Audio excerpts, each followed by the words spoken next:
ರಾಜ್ಯದಲ್ಲಿ ಅಂಥದ್ದು ಯಾವುದೇ ರೀತಿಯಾಗಿ ಒನ್ ಸೈಡೆಡ್ ಅವರಿಗೆ ಫೇವರ್ ಮಾಡುವಂತ ಕಾಮಗಾರಿಗಳು ಅಥವಾ ಟೆಂಡರ್ಗಳು ನಾವು ಕೊಟ್ಟಿಲ್ಲ. As simple as that. ಅವರಿಗೆ ಕೆಲಸ ಆಗಬೇಕಾದಾಗ ಉದ್ಯಮಿಗಳು ಯಾರೇ ಅಧಿಕಾರಸ್ಥರಿರಲಿ ಎಲ್ಲರ ಮನೆ ಬಾಗಿಲಿಗೂ ಹೋಗ್ತಾರೆ, ಓಲೈಕೆ ಎಲ್ಲರೂ ಮಾಡ್ತಾರೆ. ನೋಡಿ, ನಾವು ಅವ್ರ ಮನೆ ಬಾಗಿಲಿಗೆ ಹೋಗಿಲ್ಲ ಅಂದ್ರೆ ಸಾಕಲ್ವಾ?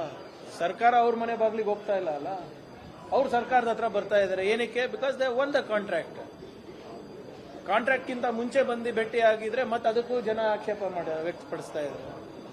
ಸೊ ಇದು ಯಾರ್ದು ಮನವೊಲಿಸಕ್ಕೆ ನಾವು ಏನು ಪ್ರಯತ್ನ ಮಾಡ್ತಾ ಇಲ್ಲ. We are for the people of Karnataka. ಜನರಿಗೆ ಏನು ಒಳ್ಳೇದಾಗುತ್ತೆ ಅಷ್ಟೇ ನಾವು ಮಾಡ್ತಾ ಇರೋದು, ಪಾರದರ್ಶಕವಾಗಿ ಮಾಡ್ತಾ ಇರೋದು.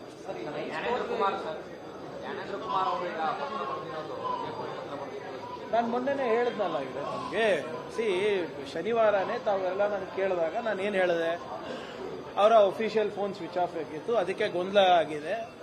ಅವರು ಒಂದು ಏನು ರಜಾ ಅಂತ ಕೇಳಿದ್ದಾರೆ, ಅವರ ತಂದೆಯವರ ಆರೋಗ್ಯದಲ್ಲಿ ಏರ್ಪೇರ್ ಆಗಿದೆ ಅಂದ್ಬಿಟ್ಟು ಅವರು ಊರಿಗೆ ಹೋಗಿದ್ದಾರೆ ಅಂತ ನಾನು ಹೇಳಿದೆ. ಅವತ್ತೇ ಅವರೇ ನನಗೂ ಮಾತಾಡಿ ಇಲ್ಲ ಸರ್ ಹಿಂಗಾಗಿದೆ ಅಂತ ಹೇಳಿದ್ದಾರೆ ಅಷ್ಟೇ.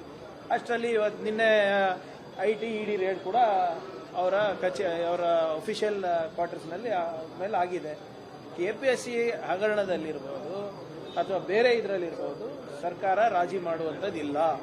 ಬಹಳ ಸ್ಪಷ್ಟವಾಗಿ ಹೇಳಲಿಕ್ಕೆ ಬಯಸ್ತಾ ಇದ್ದೀನಿ. ಎಸ್ಪೆಷಲಿ KPSCನಲ್ಲಿ ಅದು ಚೇರ್ಮನ್ನೇ ಇರಬಹುದು, IAS ಆಫೀಸರೇ ಇರಬಹುದು, ಬೇರೆ ಯಾವ ಅಧಿಕಾರಿಗಳನ್ನ ಇರಬಹುದು ಅಥವಾ ಹೊರಗಿನವ್ರು ಇರಬಹುದು, ನಾವು ಕಾನೂನಾತ್ಮಕವಾಗಿ ಅವ್ರಿಗೆ ಏನು ಮಾಡಬೇಕು ಅದನ್ನ ನಾವು ಮಾಡ್ತೀವಿ. ಇದರಲ್ಲಿ ಯಾರಿಗೂ ವಿನಾಯಿತಿ ಇಲ್ಲ, ಯಾರಿಗೂ ರಕ್ಷಣೆ ಇಲ್ಲ. ನಮಗೆ ಯುವಕರ ಭವಿಷ್ಯವನ್ನ ಸಂರಕ್ಷಣೆ ಮಾಡುವ ಜವಾಬ್ದಾರಿ ನಮ್ದಾಗಿದೆ. We are going to do that. So ನೀವೇನು ಹೇಳ್ತಾ ಇದ್ದೀರಾ, ಪತ್ರ ಬರೆದಿದ್ದು ಅದು ಮೊನ್ನೆ ನಾನು ನಿಮ್ಗೆ ಹೇಳಿದೆ, ಬಹುಶಃ ಇವತ್ತು ಮೀಡಿಯಾದಲ್ಲಿ ಬಂದಿದೆ ಅಂತ ನಾನು ಭಾವಿಸ್ತಾ ಇದ್ದೀನಿ. ನೀವು ಹೇಳಿದ್ಮೇಲೆ ನಾನು ಗೊತ್ತಾಗಿದೆ. ಸೊ ಮಿಸ್ಸಿಂಗ್ ಇರಲಿಲ್ಲ ಅವಾಗ. ನಾವು ಯಾರ ಪರವಾಗೂ ಇಲ್ಲ, ನಾವು ನಮ್ಮ ಯುವಕರ ಭವಿಷ್ಯದ ಪರವಾಗಿದ್ದೀವಿ ಅಷ್ಟೇ. ಗೊಂದಲ ಸೃಷ್ಟಿ ಮಾಡ್ತಾ ಇರೋದು ಯಾರು? ನೋಡಿ, ಇಫ್ ದೇರ್ ಇಸ್ ಅಲ್ಲಿ ಕೋರ್ಟಿಂದ ಏನೂ ಆದೇಶ ಇಲ್ಲ ನಿಲ್ಲಿಸಿ ಅಂತ. ನಿನ್ನೆ ಒಂದೊಂದು ಪೇಜ್ ಜಾಹೀರಾತು ಕೊಟ್ಟಿದ್ದಾರೆ. ಅದೇನಿದೆ, PWD ಮಿನಿಸ್ಟರ್ ಅವರು ತಮ್ಗೆ ಉತ್ತರ ಕೊಟ್ಟಿದ್ದಾರಲ್ಲ ಅದ್ರ ಬಗ್ಗೆ. ಅದೇ ಸರ್, ಈಗ ಯಾರು ಜವಾಬ್ದಾರಿ ಸ್ಥಾನಮಾನದಲ್ಲಿದ್ದಾರೆ ಅವರೇ ಪ್ರಚೋದನೆ ಕೊಡಕ್ಕೆ ಸ್ಟಾರ್ಟ್ ಮಾಡಿದ್ರೆ ಏನ್ ಮಾಡೋಕ್ಕಾಗುತ್ತೆ? ನಾನು ಹೋಮ್ ಮಿನಿಸ್ಟರ್ ಆಗಿ ನಾನೇ ಪ್ರಚೋದನೆ ಕೊಟ್ಟರೆ ಸಾರ್ವಜನಿಕರು ಏನ್ ಮಾಡ್ತಾರೆ?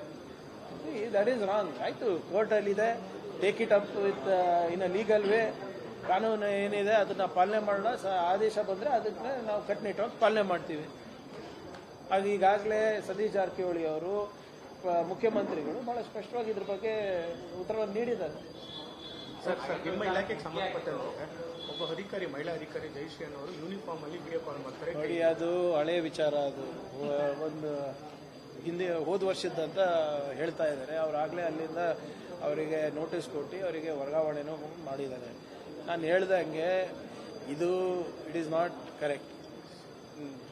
ಈ ಯಾರು ರಕ್ಷಕರೇ ಹಿಂಗೆ ಮಾಡಕ್ಕೆ ಸ್ಟಾರ್ಟ್ ಮಾಡಿಬಿಟ್ರೆ ನಾವು ವ್ಯವಸ್ಥೆನ ಸುಧಾರಣೆ ಮಾಡೋದು ಹೇಗಾಗ್ತದೆ? ಈಗ ಪ್ರಿಸನ್ಗಳಲ್ಲಿ ಮೊಬೈಲ್ ಹೋಗೋದು, ಇವರಿಗೆಲ್ಲ ಹಿಂಗೆ ಫೇವರ್ಸ್ ಮಾಡೋದು, ಇದೆಲ್ಲ ನಮ್ಮವರೇ ಮಾಡ್ತಾರಲ್ಲ. ಇದ್ರೆ ಹೋಗಕ್ಕೆ ಸಾಧ್ಯನಾ ಹೇಳಿ? Without the notice of our officers ಏನೂ ಆಗ್ಲಿಕ್ಕೆ ಸಾಧ್ಯನೇ ಇಲ್ಲ.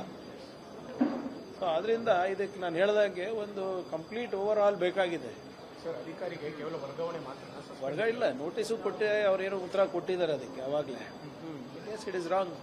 ನಾನು ಈಗ ಇಂಥ ಇಲ್ಲ ಇಂಥ ಡಿಪಾರ್ಟ್ಮೆಂಟ್ ಒಂದು ಕಪ್ಚುಕ್ಕೆ ಅಂತ ಅನ್ಸುತ್ತೆ. ಆಬ್ವಿಯಸ್ಲಿ ಸರ್, ಇವರೇ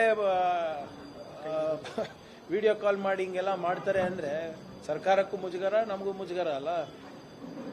ಏನ್ ಇಂಥದಕ್ಕೆ ನಾವು ಹೆಂಗ್ ಸಮರ್ಥನೆ ಮಾಡ್ಕೊಳೋದು ಹೇಳಿ ನೀವೇ?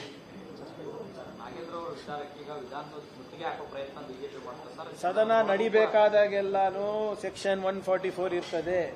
ನಿಮ್ಮ ಮುಖಾಂತರ ನಾನು ವಿನಂತಿ ಮಾಡ್ತಾ ಇದ್ದೇನೆ ನಮ್ಮ ಬಿಜೆಪಿ ನಾಯಕರಿಗೆ, ದಯವಿಟ್ಟು ಫ್ರೀಡಂ ಪಾರ್ಕ್ನಲ್ಲಿ ನಿಮ್ಗೆ ಪರ್ಮಿಷನ್ ಕೊಟ್ಟಿದ್ದೇವೆ, ಅಲ್ಲಿ ನೀವು ಹೋಗಿ ನೀವೇನಾದರೂ ಮಾಡ್ಕೊಳ್ಳಿ, ತೊಂದರೆ ಇಲ್ಲ. ಇಲ್ಲಿ ನೀವು ಬಂದ್ರೆ ಸೆಕ್ಷನ್ 144 ಜಾರಿ ಇದೆ, ನಾವು ಕ್ರಮ ತಗೋಬೇಕಾಗ್ತದೆ. ಸದನ ನಡೀತಾ ಇದೆ, ಒಳಗಡೆ ಬನ್ನಿ, ನೋಟಿಸ್ ಕೊಡಿ, ಚರ್ಚೆ ಮಾಡಿ. ಈಗಾಗಲೇ ಸ್ಟೇಟ್ಮೆಂಟು ಕೊಟ್ಟಿದ್ದೀವಿ. ಅದ್ರ ಬಗ್ಗೆ ಪುನಃ ಚರ್ಚೆ ಮಾಡಬೇಕು ಅಂದ್ರೂ ಕೂಡ ತಯಾರಿದ್ದೇವೆ ಅಂತ ಹೇಳಿದ್ದೇವೆ. ಇನ್ನೇನು ಬೇಕಂತ ಇವರಿಗೆ? ಚರ್ಚೆ ಮಾಡೋಕ್ಕೆ ರೆಡಿ ಇಲ್ಲ. ಸುಮ್ಮನೆ ದಿನ ಮೀಡಿಯಾನಲ್ಲಿ ಬಂದು ಒಂದು ಹೊಸ ಕಥೆಗಳು ಹೇಳ್ಕೊಂಡಿದ್ರೆ. ಈಗ ಒಂದು ವಾರ ಆಗ್ತಾ ಬಂತು ಸರ್, ಒಂದು ಕಾಗದ ಕೊಟ್ಟಿದ್ದಾರಾ ನಿಮ್ಮ ಮುಂದೆ? ಸದನದಲ್ಲಂತೂ ಇಟ್ಟಿಲ್ಲ. ತಮ್ಮ ಮುಂದೆ ಏನೋ ಕೊಟ್ಟಿದ್ದಾರಾ? ಇದು ಸುಮ್ಮನೆ ಹಿಟ್ ಅಂಡ್ ರನ್ ಆಗೋದು ಬೇಡ. ಈಗ CBI ಪ್ರಾಸಿಕ್ಯೂಷನಿಗೆ ಕೇಳಿದ್ದಾರೆ ಅಂತ ಮಾಹಿತಿ ಇದೆ. ಕೊಟ್ರೆ mister Nagendra will deal with it in the court.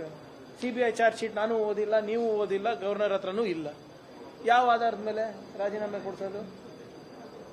ಏನೇ ಇದ್ರು ನಿಮ್ಮ ಮುಖಾಂತರ ಮನವಿ ಮಾಡ್ಕೊಳ್ತಾ ಇದ್ದೀನಿ, ಚರ್ಚೆ ಮಾಡಿ. ಸದನ ನಡೀತಾ ಇದೆ, ಜ್ವಲಂತ ಸಮಸ್ಯೆಗಳಿವೆ, ಅದ್ರ ಬಗ್ಗೆ ಚರ್ಚೆ ಮಾಡೋಣ. ನೀವು ರಾಜಕೀಯ ಅಸ್ತಿತ್ವವನ್ನು ಉಳಿಸ್ಕೊಳ್ಳಿಕ್ಕೆ ಹೀಗೆ ಮಾಡಿದ್ರೆ ಜನರು ನೋಡ್ತಾ ಇದ್ದಾರೆ. ಹಿಂದೆನೂ ಪಾಠ ಕಲಿಸಿದರೆ, ಮುಂದಿನ ಚುನಾವಣೆನಲ್ಲೂ ಪಾಠ ಕಲಿಸ್ತಾರೆ.